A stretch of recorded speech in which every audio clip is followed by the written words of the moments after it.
How do I tell my daughter about Proximo from the movie Gladiator? With a note from Dad. Hi, Avery. I want to talk to you about Proximo from the movie Gladiator. Proximo is a slave trader who buys Maximus so he can profit off of his fights as a gladiator. In the beginning, Proximo is only focused on business and making money.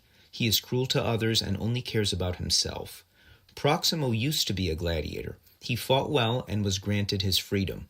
After watching Maximus fight masterfully, he takes a liking to him and tries to help him. Maximus's bravery and honor leave an impression on Proximo and remind him he has more to give than just making himself rich. His attitude changes, and in an important scene, he says, "Ultimately, we're all dead men. Sadly, we cannot choose how, but we can decide how we meet that end in order that we are remembered as men." In the end, Proximo is killed, but not before doing what he could to help free Maximus. In the movie Gladiator, Proximo reminds me that it is never too late to change, to serve others, and to die with honor. I love you. Love, Dad. So I was on the flight down to Florida and I watched Gladiator, and then on the way back I watched it again because I liked it so much.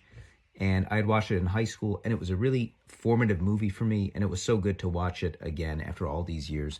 And the character of Proximo was fascinating to me because in the beginning he starts out just caring about himself, but then he sees the way Maximus fights, he learns about his backstory, and his attitude changes, and then ultimately his behavior changes.